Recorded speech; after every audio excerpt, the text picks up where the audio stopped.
Salut à toi et bienvenue dans cette nouvelle vidéo dans laquelle donc je vais te reparler, te faire un petit retour d'expérience de cette autoradio. Si tu ne me connais pas, je t'invite à regarder les autres vidéos en cliquant sur mon petit nom en bas à gauche, tu cliques dessus, tu as toutes les vidéos que j'ai pu faire au sujet de que ce soit cette autoradio, la dashcam dont je viens de parler sur la dernière vidéo, de la petite RS4 devant, du RAV4, de mon ancien CHR. On va parler de consommation, d'utilisation, des petits trucs et astuces. Bref, ça tourne pas mal autour de l'hybride et j'essaie de donner des vrais avis en fait, vraiment la réalité quoi. Je suis pas là pour te vendre des choses à chaque fois ou quoi que ce soit, même si on me propose des produits comme ça par exemple gratuitement et que je te les montre, je suis pas forcément là pour te les vendre. Je suis là pour te dire la vérité. Bref, petit aparté. Simple, classique, efficace. Je veux te parler maintenant de cette autoradio-là. Donc, cette autoradio-là, j'ai fait une première vidéo où je te montre la pose de cette autoradio, les difficultés qu'il y a eu ou que j'ai pu avoir à poser cette autoradio par rapport à l'ancienne autoradio.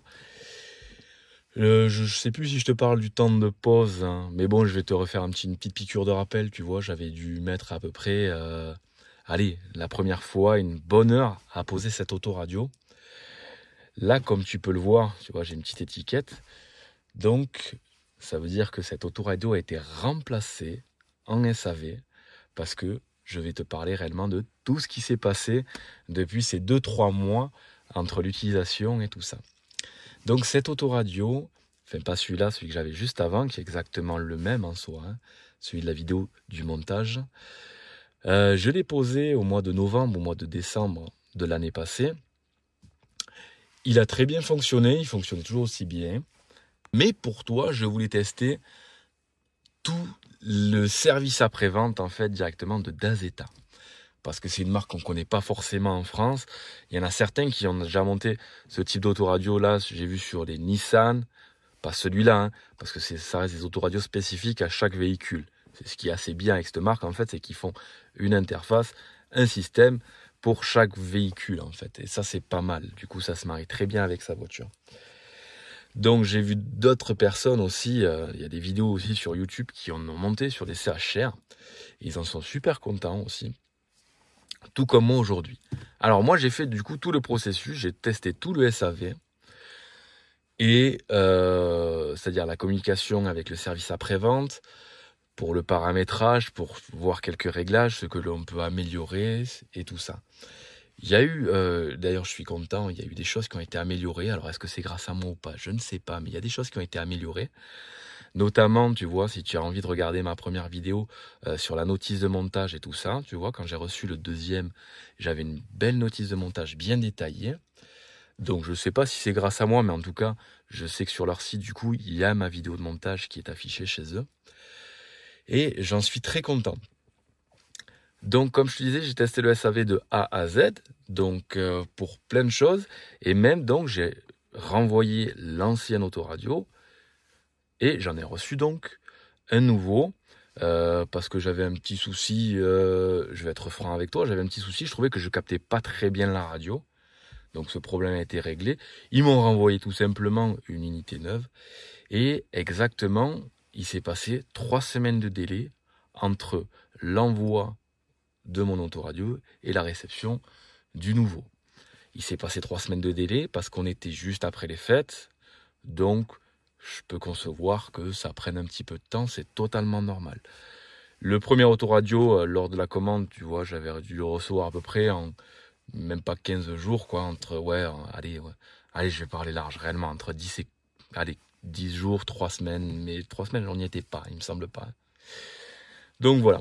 Là, donc ça fait maintenant, tu vois, on est fin février, donc on est réellement à 2 mois d'utilisation, même un peu plus, à 2 mois et demi d'utilisation pleine. Et est-ce que j'en suis content? Bien sûr, j'en suis extrêmement content. Je trouve que c'est réellement beaucoup plus pratique. Surtout quand tu utilises Android Auto ou Apple CarPlay. Bon, tu as une plus grande interface, donc ça te permet réellement d'avoir une meilleure lisibilité sur ton écran, sur tes informations et tout le reste. Ce qui est sympa aussi, admettons, si tu veux pas brancher d'Apple CarPlay ou Android Auto, pardon, tu as deux versions. Tu as une version avec une mémoire de stockage de 64 Go et une autre avec une mémoire de stockage de, si je dis pas de bêtises, 256 Go. Donc ça veut dire que tu vas pouvoir charger même des films, toute ta musique, tout ce que tu veux. Mais bon, on va pas se mentir, à l'ère du temps où on stream beaucoup, on écoute la musique sur Deezer, sur Spotify, Amazon Music et tout le reste. Donc c'est vrai qu'on peut ne pas en avoir besoin. Concernant l'unité, je trouve ça quand même assez fluide, hein. Là on est sur un écran QLED, donc la qualité est super bonne. Moi j'ai eu, avec les enfants, regardé pas mal de films, que ce soit sur Netflix, Disney+, et tout ça. Et c'est vraiment assez... c'est très clair. La qualité est vraiment assez remarquable. Le seul défaut réellement que je peux lui donner, moi, aujourd'hui, sur cette autoradio-là, ça va être le fait que, en plein soleil, par exemple, comme la dalle est un peu brillante, en plein soleil, on peut avoir des reflets, ça peut être gênant. C'est vraiment le seul défaut aujourd'hui que je lui trouve sur cet écran-là, qui peut être corrigé très facilement, tout simplement en mettant un film protecteur matifiant. Ça se vend, ça se trouve sur Internet, hein. Et c'est vraiment le seul défaut réellement que je peux lui trouver. Après, sur tout le reste, sur la fluidité de la machine, la rapidité d'exécution sur certaines tâches, c'est très fluide. Après, ça reste un outil Android, hein. Moi, j'appelle plus ça une tablette qu'un autoradio. Mais c'est très très fluide. Et ce que j'aime surtout quand on aime quand même pas mal écouter de la musique, c'est que du coup c'est préamplifié. C'est mieux préamplifié que l'autoradio d'origine. Donc la qualité sonore, ça n'a rien à voir, même en gardant les enceintes d'origine. On peut réellement pousser un peu plus les réglages. Du coup, réellement, nos oreilles nous en remercient parce qu'on écoute vraiment de la musique plus claire. Bon, avec les autres enceintes d'origine, c'est clair que c'est pas le top du top, mais c'est quand même mieux qu'avec l'autoradio d'origine. Concernant le tarif, je sais que c'est un certain investissement, hein, ça vaut un peu plus de 500 €. Hop, le moteur thermique démarre, excusez-moi. Ça vaut un peu plus de 500 €. Ça reste un investissement, ça c'est sûr. Mais en termes de confort d'usage, c'est pas mal. On en a pour son argent. C'est pas une très grosse somme non plus, mais on en a réellement pour son argent. Là-dessus, tu vois, là je vais pas te cacher, j'ai rajouté qu'une seule application aujourd'hui, c'est pour ma dashcam, c'est Witcam Pro. Mais sinon pour l'instant j'ai pas rajouté d'autres applications que celles qu'il y avait déjà à l'origine. Alors il va y avoir leur application à elle, hein, comme des GPS et tout ça, qui pour moi qui est vraiment obsolète, enfin je trouve vraiment naze. Vaut mieux te télécharger Waze. Tu vois qui y est déjà. C'est pas moi qui l'ai téléchargé, ça y était. Tu te télécharges Waze ou tu télécharges Google Maps ou autre. Ce sera plus agréable à l'œil. Vraiment plus agréable à l'œil. Et en plus, ce qui est pas mal, par exemple, si moi souvent je me mets Waze et tu associes directement à Waze. Tu peux y mettre Spotify ou YouTube Music si tu as YouTube Music Premium. Et du coup, tu ouvres qu'une seule application en fait. Et tu as un petit encart Spotify qui est sur le côté de ton écran en plus de Waze, et du coup tu as un accès assez simple, assez rapide à tes musiques, et c'est quand même assez bien fait. Tu as aussi YouTube et tout ça, enfin bref, tu connais, hein. Là je suis sur le Wi-Fi de la maison, donc ça peut être un peu long, mais bon c'est le Wi-Fi de la maison. Hop, donc voilà, hein. Tu peux voir à peu près la fluidité de l'écran. Tiens, hop, on va mettre une de mes dernières vidéos. Et tu vois à peu près la qualité de l'écran, hein. Je modifie pas les réglages du tout, mais tu peux les modifier. Hop, je suis déjà en 1080p. Donc la qualité est très bonne. Franchement, il n'y a rien à dire, hein. Que ce soit autant pour regarder des vidéos quand tu es en attente quelque part ou avec tes enfants. Il n'y a pas grand chose à redire, c'est vraiment pas mal. Concernant l'utilisation, comme tu peux le voir, c'est assez simple quand même. Il n'y a pas grand chose à dire. Tu vois, tu as ton petit bouton Home en haut à gauche, hein, pour revenir à ton écran d'accueil. souvent l'écran d'accueil, quand tu vas démarrer, tu vas être ici en fait. Tu vas avoir ta musique, donc ce que tu vas pouvoir, ce que tu as téléchargé soit directement sur ton unité, soit en clé USB. Tu vas le retrouver ici. Tu as ta partie radio, ta partie navigation. Sur la partie navigation, par exemple, tu peux choisir par défaut quand tu cliques sur navigation si tu veux Waze, Map ou autre. Tu as le Bluetooth qui fonctionne très bien. Tu as un petit micro en plus, même il est déjà équipé d'un micro, tu vois, sur le côté. Mais je te conseille réellement de monter le petit micro qui est vendu avec. Ça t'améliore réellement la qualité sonore de des personnes que tu as en face quand tu téléphones. Elle est vraiment meilleure, la qualité sonore. Donc vraiment, c'est dommage, tu es quand même obligé de rajouter ton petit micro. Mais bon, c'est fourni avec, tu te le poses. Moi, je me l'étais posé juste ici, en fait. Et réellement, la qualité sonore était bien meilleure. Sur la partie radio, hop là, on va se faire striker. Hop, dégage. Donc ça se présente comme ça, c'est très simple. Tu vas avoir toutes tes musiques en fait.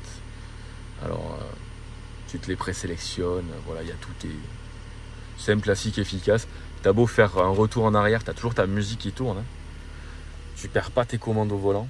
Tu peux te les programmer aussi, parce que il peut arriver que selon le véhicule sur lequel c'est monté ou quoi, tu as par exemple le bouton mode qui fonctionne pas ou ces deux boutons c'est juste inversé. Tu as juste une programmation à faire directement dans le programme en fait, ça se fait en 2-2, je vais te montrer vite fait.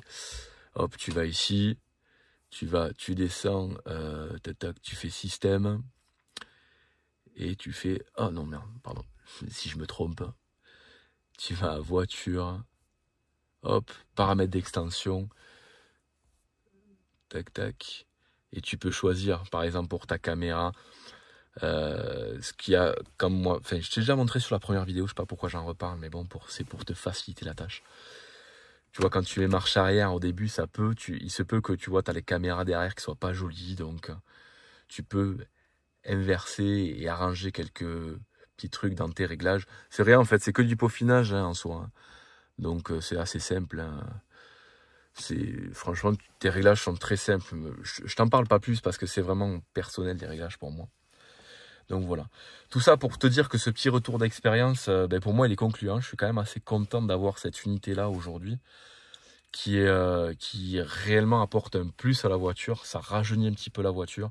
Ça t'offre, je ne veux pas dire de nouvelles fonctionnalités parce que en soi, tu les as déjà sur ton autoradio d'origine. Apple CarPlay et Android Auto, tu l'as déjà. Mais c'est vrai que souvent, c'est filaire, alors que là, c'est sans fil. Que ce soit Apple CarPlay ou Android Auto, tu l'as sans fil. La vitesse de connexion est quand même bluffante parce que je la trouve assez rapide. Tu es connecté entre 5 et 10 secondes, grand max. Tu as ton téléphone qui est connecté et tout fonctionne. Donc ça, c'est assez cool. Bref, rien à dire de plus, mis à part que réellement, je le dis pas souvent sur la chaîne, mais je peux te recommander ce produit les yeux fermés parce que le SAV est présent.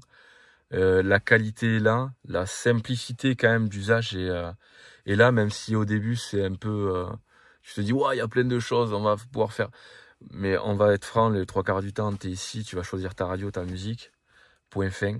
C'est que quand tu es arrêté, quand tu attends, j'ai envie de te dire maman au rendez-vous médical ou autre, où tu vas pouvoir te poser et regarder des petits films sur Netflix ou autre.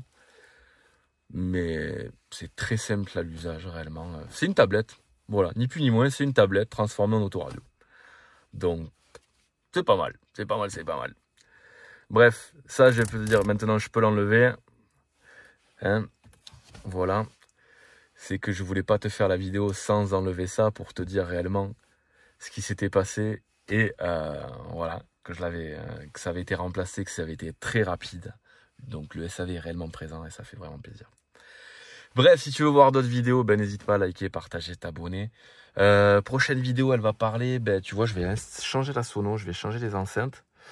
Je te tease ça vite fait, mais bon, bref, ça va être dépannotage de tout ça et montage d'enceintes. Donc sur la prochaine vidéo, je vais te montrer ce que je vais mettre comme enceinte, comment déposer les panneaux aussi. Je vais changer les 4 enceintes, autant devant que derrière, et celle de devant aussi. Et puis voilà. Allez, n'hésite pas à t'abonner, comme je te disais, et puis je te dis à bientôt. Ciao, ciao.